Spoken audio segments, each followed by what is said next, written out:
So I may not know why what you said sits wrong, but the Holy Spirit makes it clear something's not right. And that gives me information that I need to then make decisions in whatever we're discussing or wherever I have to go from that point on. The closer you go to God, the more you know the Bible, the more that will happen.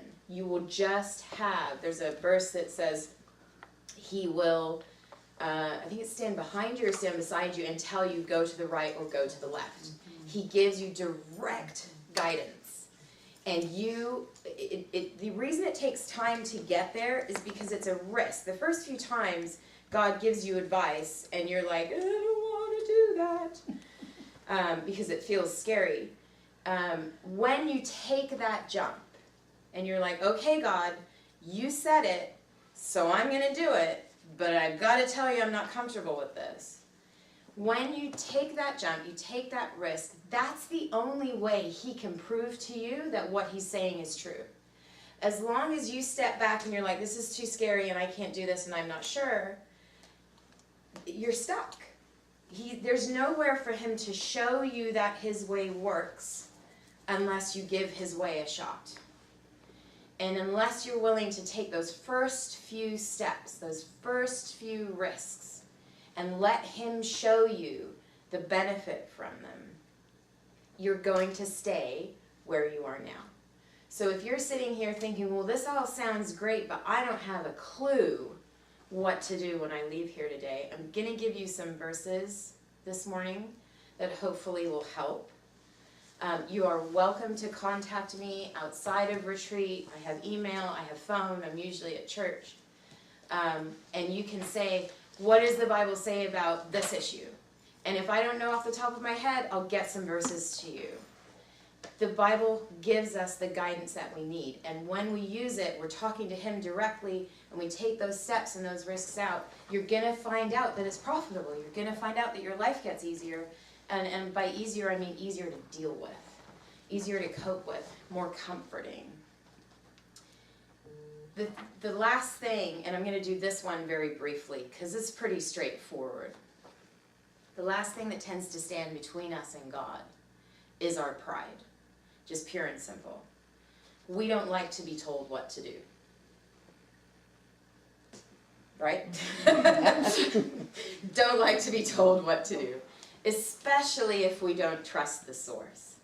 People kind of have to earn our respect. They kind of have to earn our trust. Sometimes we'll find people that we think they've got it going on and we'll let them give us some ideas. But even then, we don't like to be told what to do. If you say to a person, any person, even people who don't know God, you can say, nobody's perfect, everybody makes mistakes, everybody gets things wrong sometimes. I have never met a person who would not agree with that statement. Well, of course, because we all want the freedom to get it wrong and still keep going, right? But the minute you take that statement, you get things wrong, you make mistakes, sometimes you do it wrong on purpose. The minute you take that and you add the conclusion, that means you need somebody else to tell you how to do this. People are like, whoa, whoa, whoa, back the truck up. Because none of us likes to be told what to do. We need to stop lying to ourselves that we have what it takes to navigate this life. Because we just don't. That's why our lives are painful. That's why other people hurt us. Because they're just as broken as we are. So my pain's overlapping with yours. I'm lashing out because I'm angry. You're lashing out because you're hurt. And both of us are getting destroyed by it. If both of us were listening to God, both of us would be focusing on keeping ourselves and our hearts in a good place instead, and we wouldn't be throwing our pain at each other. I don't know if you guys are familiar with this, but there's basically, you look in psychology, you look in philosophy, you look in common sense. People hurt other people because they feel hurt. Now, they may not communicate it that way. They may communicate it as I'm great, or I'm angry, or I'm, it's all about me. But the reality is we're driven by our pain. We make decisions out of pain.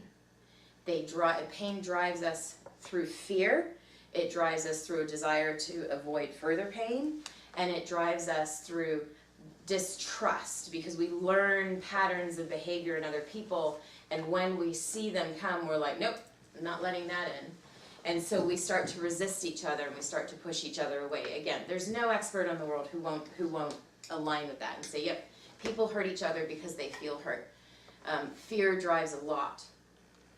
But the problem is when you combine that feeling of, that sense that, that yes, everybody gets it wrong, but I'm scared and I'm not going to let you hurt me. When you combine that with, but also you don't get to tell me what to do.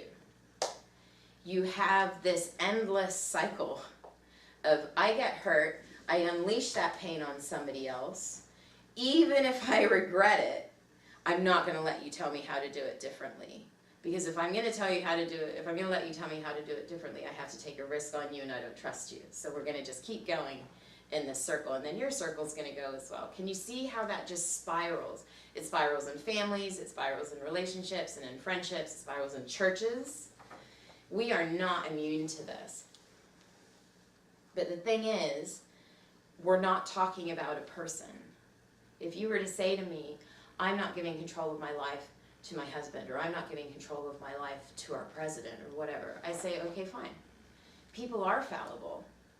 There's no doubt there's benefit in listening to people who are wiser than you, but no, I'm not saying that somebody else should become your guide. I mean, that's a cult. If you have a person sitting in front of you saying, your only source of truth is me, that's a cult, literally. But if you're talking about the God of the universe, the creator who literally put life in order and knows how it's supposed to be, that guy knows what he's talking about, right? He didn't, we say, oh, well, but the Bible was written thousands of years ago, and it was a different culture and different languages, and it doesn't apply now, it's not relevant, they weren't dealing with the things that we're dealing with. I'm sorry, I'm not wearing that. Human nature is human nature. The reason we think and act the way we do now is because of the things Adam and Eve did and the way that their family developed post-garden. So nothing has changed. Ecclesiastes says there's nothing new under the sun. While our environments might be different, our hearts have the same problems and react in the same unhealthy ways. And let's not limit God's ability to have anticipated what would be going on now. He didn't write this back then and go, here's a moment in time and we're going to apply everything to that. He gave you a book that you can take into any culture, any time frame, and it works. But the reason people are resistant to it is because it's an invisible God. Dealing with an invisible God is a risk, and I get it. I'm going to help you with that today, I hope. I just want you to see that God created life. He literally is the one who set everything in motion. He's the one who understands better than we do what's driving us. He sees the spiritual realm as well as the physical. He knows all the influences that are coming into your sphere, whether you know it or not. This guy knows everything. And he wrote a book for you, and he gives you his spirit, and he says, between those two things, we can get this right. And you're like, well, I don't know.